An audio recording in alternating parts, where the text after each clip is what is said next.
Hello, everyone, and welcome to Tao and Amanda Live here on Cash Alternative TV. I'm glad you could join us today. I'm Tao. And I'm Amanda, and I'm glad we could join us today too. So, how was your week, Amanda? Nice to see you.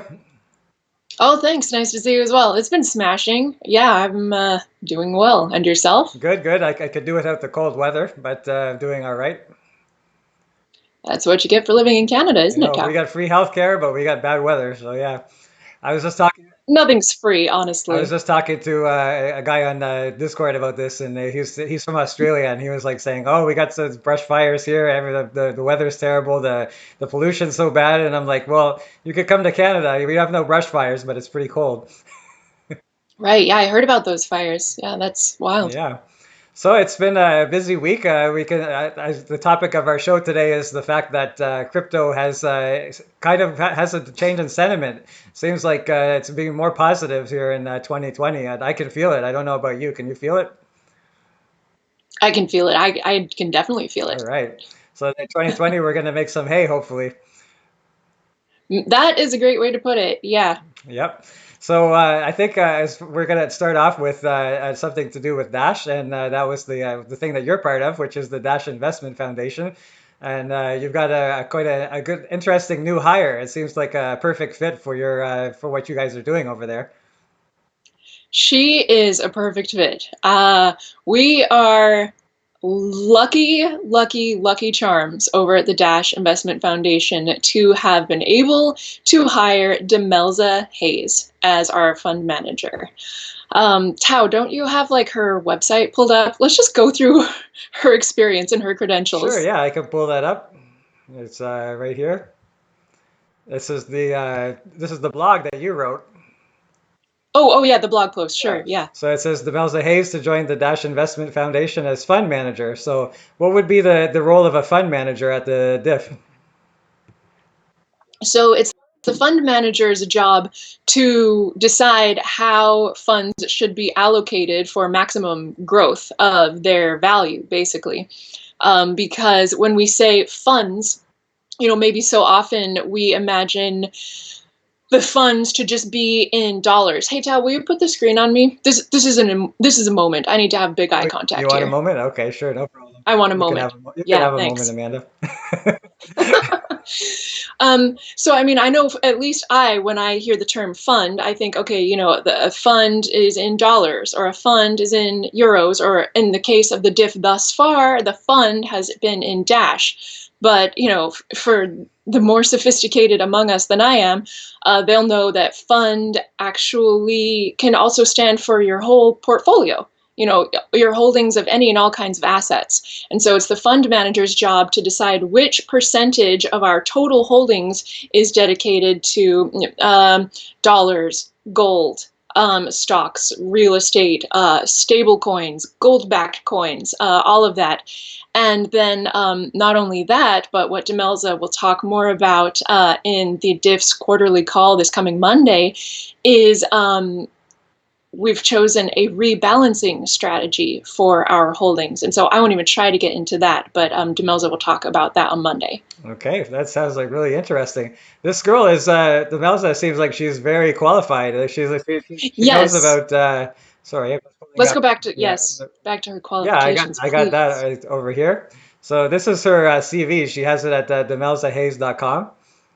And yeah, she's got like a heck of a lot of publications under her belt. She's got a heck of a lot of experience. Look at a newspaper, essay contests, speeches that she's given, awards, Forbes Europe 30 under 30. That's really impressive.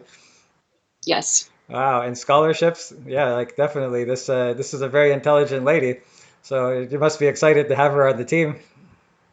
Yes, and if you'll go down to publications, she's written at some economic institutes that I think a fair number of early cryptocurrency adopters are fans of, namely the Foundation for Economic Education and the Mises Institute.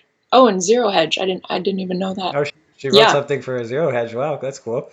Yeah, yeah, and she's been in yeah. magazines and journals, and yeah, it's Hmm. definitely a lady that I wouldn't mind interviewing at some point because yeah, she's definitely. I'm excited myself. You know, hopefully that turns out to be pretty cool. Yeah, yep. We are excited as well. Awesome. So how did this come about? How did you meet Demelza, and how did she indicate her interest in even being a part of this? Well, when we first started talking about looking for a fund manager in the diff, maybe like 2 months ago, something, a month ago, 2 months ago, her name was floated initially early on. Um, she's been kind of in and around the Dash community for a while, and so there was already some promise there in that we'd already seen her express some interest in Dash.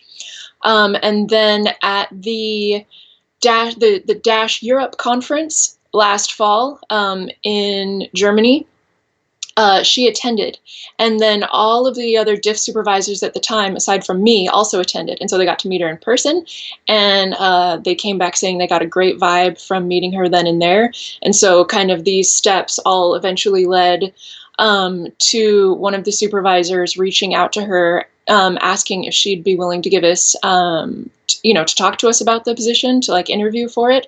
And we had already interviewed other candidates as well, via like inbound inquiries, because as you'll remember, I put out a notice saying, hey, the diff is looking for fund managers. So we were taking inbound inquiries as well and conducted an interview via that process as well.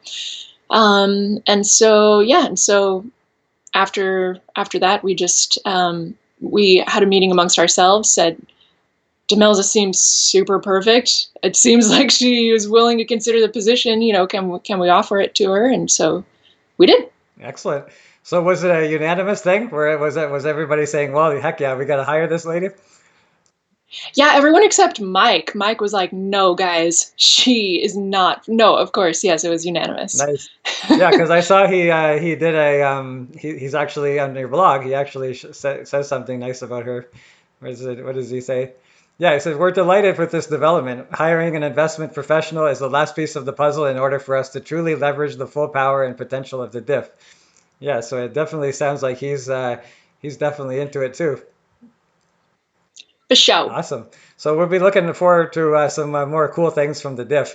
There's a discussion also on Twitter. They were saying there's some people that were wondering about the processes that you guys took, but Michael was explaining that you guys have your internal processes. The masternode network isn't going to be a part of every single decision that you make. It's more of a macro thing. If the masternodes aren't happy with the diff, then they can vote out the supervisors at the end. Is that how it works?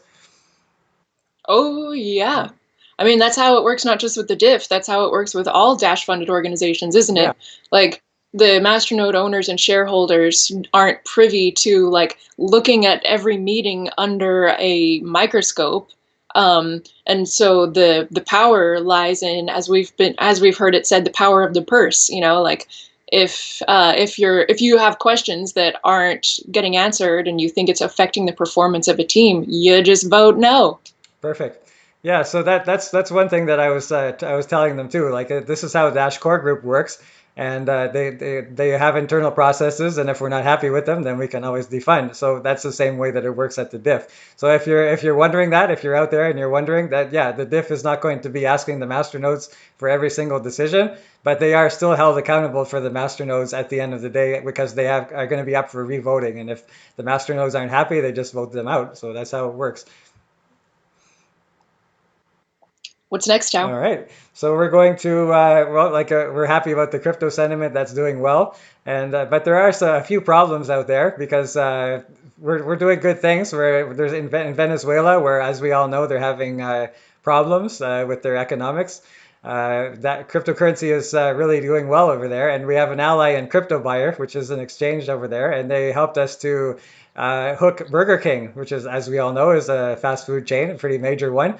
And there's going to be And let's start by making sure we give like all props due to Crypto Buyer in that I'm told they were the first payment processor slash exchange service in all of Venezuela to adopt Dash. And not only were they the first, but they did it like 3 years ago, maybe even longer than that. So yeah, they're like long running Dash infrastructure down there. For sure. Do you remember the that was it? There was a while back where we were talking about the chicken, like Kentucky Fried Chicken down there was supposed to have accepted Dash, and that was like a big snafu because they weren't Yeah. actually accepting it. And that news was kind of leaked prematurely, and then it never ended up happening. Yes. But this is for real, guys. This is actually happening. So Well, show those pretty graphics you had pulled up, yeah, Tao. so this is the blog from Dash. This is saying Dash and crypto buyer announced partnership to serve Burger King Venezuela, and it's from Ernesto Contreras, who's the business development manager there down in Latin America. So apparently it's starting in one. It says Sambo Caracas, so it must be like We a don't see foreign it, Tao. name. Where isn't didn't you have the blog announcement pulled up Oh, did I somewhere? not change it? Sorry about that. No. Here it is. There we Yeah, go. and that's it's a blog from the dash.org, and it's saying that Yeah, scroll up so we can see the title, would sure. you? So it said Dash Yeah. and crypto buyer announced partnership to serve Burger King Venezuela from Ernesto Contreras. Like I mentioned before, he's the Dash Core Group development manager for business development manager for Latin America. So it's crypto buyer and Burger King, and they're going to be taking Dash as well as other cryptocurrencies. But this is where I want to say that there was a snafu with, I don't know if they're doing it on purpose or it's just a mistake on their part. But CoinTelegraph was reporting that Ryan Taylor is X Dash Core Group CEO. So I'll show you where it says that.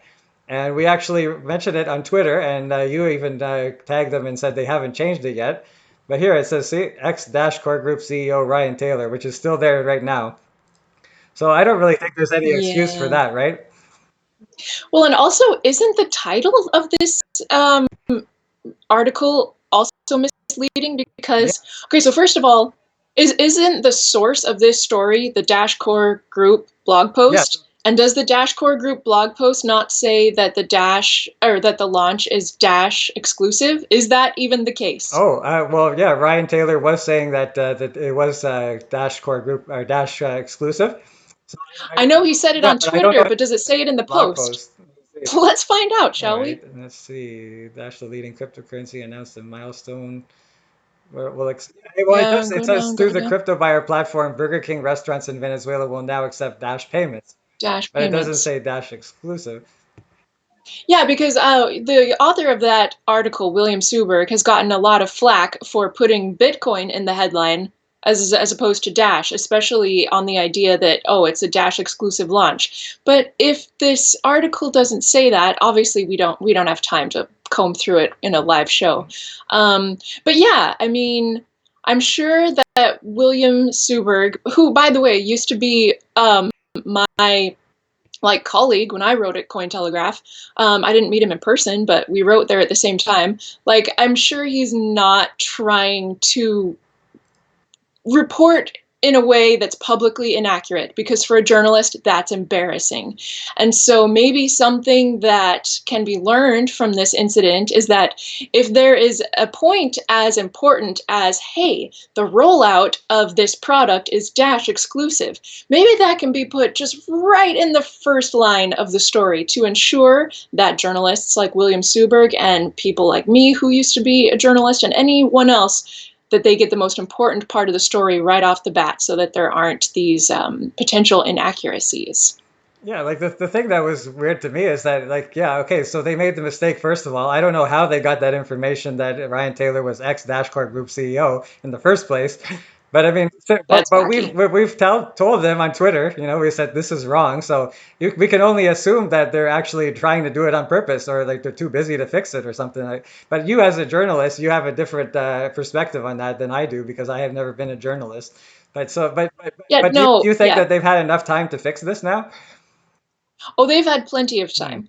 time. You'll notice that I don't work at Cointelegraph anymore. There were things about the operations there that were frustrating enough to me that I left.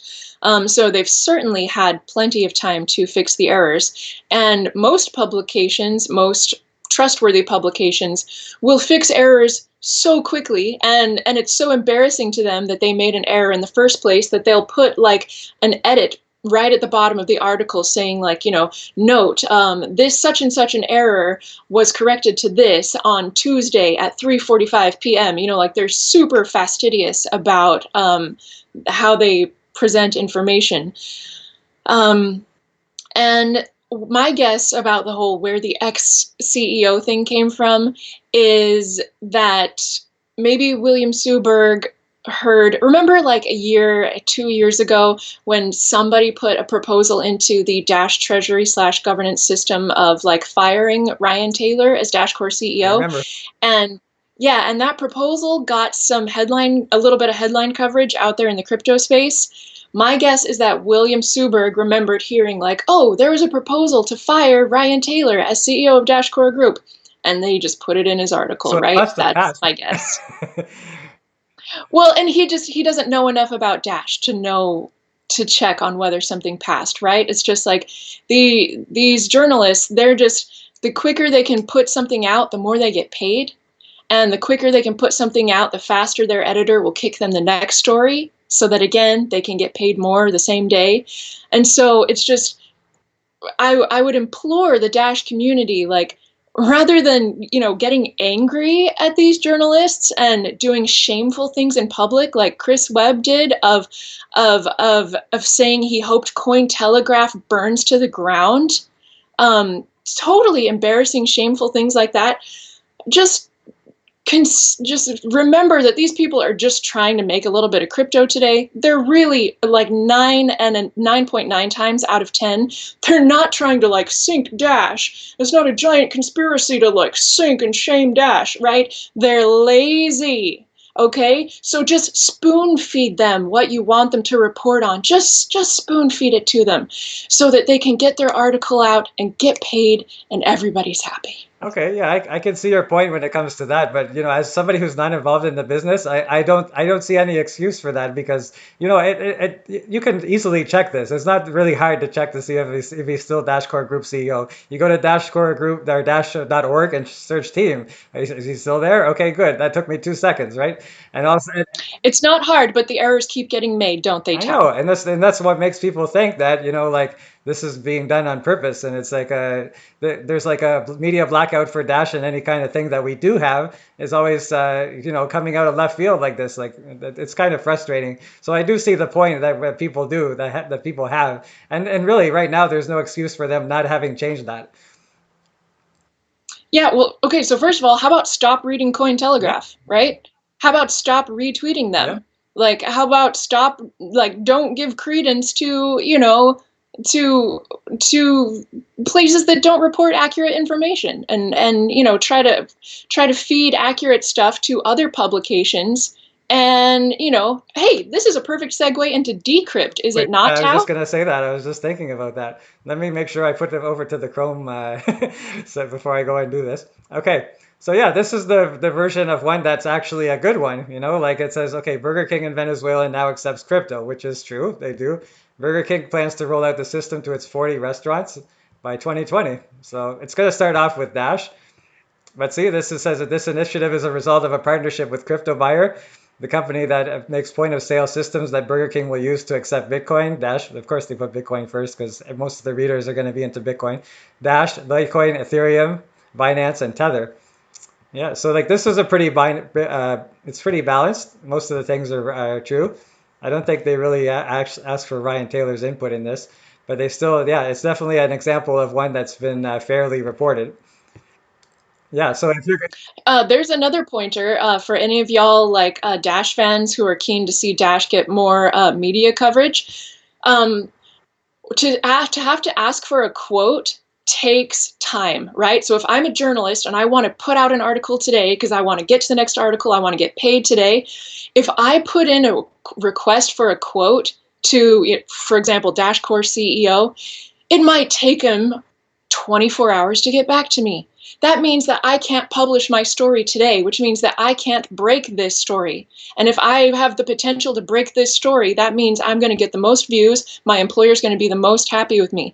So with journalists, often it's all about timing, and asking for quotes takes usually far too much time. And so one way to get journalists to publish about you is to send them not only like the story pitch in an email, be like, hey, did you know that Burger King Venezuela is now accepting Dash, but include a quote in it in the email for them so that they can copy and paste it. Oh, okay.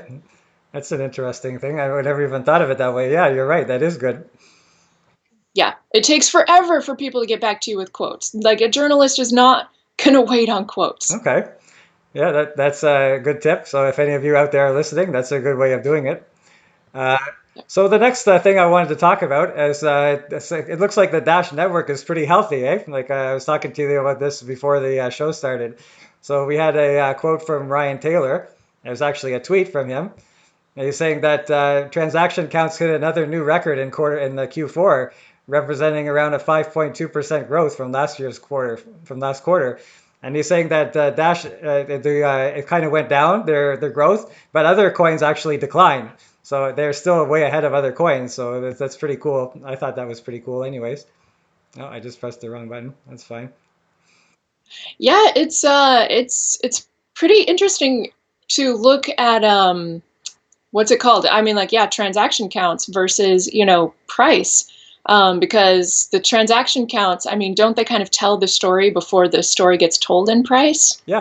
Like, yeah, I think so. I think transaction counts are a big metric that people use. It seems like mining power is a big thing that people use. Like so. There's definitely different metrics that you can see before the price would increase. But I think there's a lot of interest in Dash right now for sure because you see the price going up, and that's probably a big part of it too. Like when you see tweets like that and that our network is healthy, it's been healthy all through 2019, and the prices kept going down. But now it's starting to catch up. The market. That saying, the market can maintain irrationality longer than you can remain your solvency.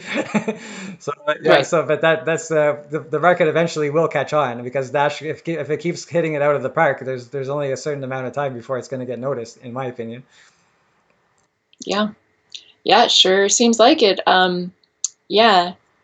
The hasn't like the Dash price climbed like I don't know like 20% in the last week or something insane? Hmm. And I Yeah, just saw an article yesterday too. I don't have it here, but they're saying that Bitcoin Swiss actually has a staking for Dash now too. So, I saw yeah, you that. did see that? Yeah. Yeah, so that's pretty cool. I'm not sure how big of a company Bitcoin Swiss is. Do you know them? Are you familiar with them? I understand that they're the largest like crypto financial services company in, is it Switzerland? Yeah, that's Swiss, right? So yeah, I mean, I think just in terms of the country of Switzerland, they're like the tippity top. Cool. Yeah, so Yeah, definitely good exposure for Dash. I wonder if Dash Embassy DAC had anything to do with that, or was that just a move on its own that Bitcoin Swiss made? I never know these things. No, we're out of the loop when it comes to that. Well, No, we're not out of the loop. It's that Dash Embassy Doc doesn't give like weekly this week at the doc reports, so we don't know what they're doing. There's been times I remember like, oh yeah, I remember when the Dash integration into Puma Pay was announced last year, and that Puma Pay would be used on all these adult sites like Pornhub, etc. And I was like, whoa! By the way, I haven't seen that actually be rolled out. If anybody has any news on whether or not the Puma Pay stuff has happened or when it might happen, I would love to know that. That's something that's always bothered me in the news hype cycle is that things get announced as being like live like way the hell before they actually happen in real life, which makes it difficult for the rest of us because I remember I like went to Pornhub that day and I was like, I'm gonna create an account and pay with Dash. This is the best. And it wasn't there as a payment option. So it's like I hate when the hype cycle doesn't match up with real life. Like I basically just when announcements get made, but then it's not ready.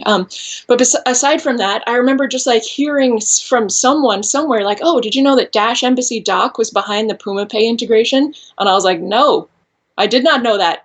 And I went and messaged Jan Heinrich Meyer, like right, the head of the doc, and I was like, "Jan, were you behind this?" And he was like, "Yeah."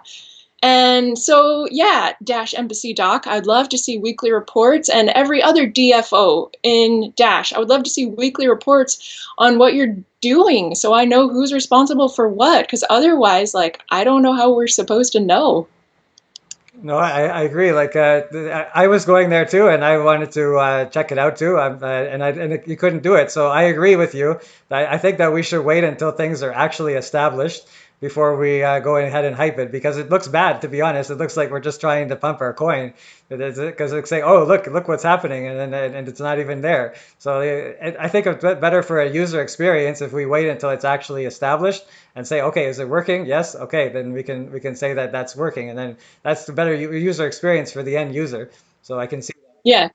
Yeah, or at minimum, if you know when it will go live, you put up the announcement saying the integration will go live on Friday the 10th at noon. And then people just a way for people to know when can I go there and use the thing that you're saying that you're talking about. Yeah. Yep.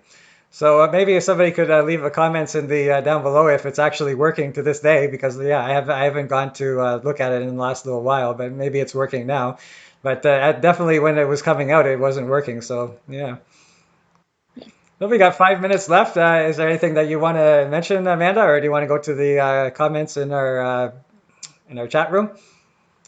Why? You can see the No, comments? you can't see the comments. I don't have it pulled up, but Uh-huh. I can't handle the distraction. I can either talk to you, Tao, or I can be in the chat room, but I sure can't do both, I think, as we have seen. I've definitely like for me like I have a hard time with this OBS, but I'm gonna get better over time because with the way we've been doing it before, it was just like okay, it just does it automatically, so you just talk and it just switches to you. But yeah, I really like this OBS system that we have, but I definitely have to get used to reworking it while we're talking because sometimes I just get caught looking at you and or I don't pull up the internet. So yeah, definitely something that I apologize for, but I will get better at it over time. Oh, Tao, I know that you did want to give a message to the subscribers of this channel regarding an apology about something. Yeah, okay. So apparently, how YouTube works is that when Amanda and I have a little meeting on Tuesday before the day before the show, and we decide our topics that we're going to talk about, and then I create the YouTube page, and then we just go ahead from there and share the link. But apparently, it sends a notification to our subscribers that we have a page out there, and people go like a day before to try to watch it, and it's not even until the next day. So I apologize for that. I found out a way to make it unlisted until the time comes that we're gonna almost ready to go live, and then we can make it public. So if you've been getting notifications about the show on Tuesday, I apologize for that. I didn't know that it did that. And thanks for the feedback for letting Tao know that I did that because yeah, so much information. How are we going to, just like the this week at the whatever posts versus like, hey, Zhao, I'm getting these notifications on Tuesdays. That's annoying. Please stop. Just like giving feedback and information to people really helps because there is so much information in and around these crypto ecosystems, is there not, Tao? Yeah, for sure. It's definitely a lot of stuff to disseminate, and you never know what's news and what's fake news. So yeah, I think that yeah, I'm sorry for that, guys. Definitely in the near future, like starting next week, I'm going to try a different system when it comes to this, and hopefully you won't get those notifications until around maybe an hour, half an hour before the show starts. Sounds good. All right. Well, I think that's all we have for today, It Tao. is all we have for today. Thanks for joining us, guys. I'm going to put up the contact info screen again so we can show you how to contact us. If you're on Twitter, we can be reached at Tao Amanda Live. If you're on Instagram, same, Tao Amanda Live. And we're going to go right now to the Dash Nation on Discord. You can reach us there at the Tao Amanda Live channel. You can leave us a message there and we'll get back to you as soon as we can. That's probably the fastest way to get a hold of us. So All right. thanks for coming on the show again today, Amanda. It's always great to working with you, and we'll see everybody next week. See you then. Bye now.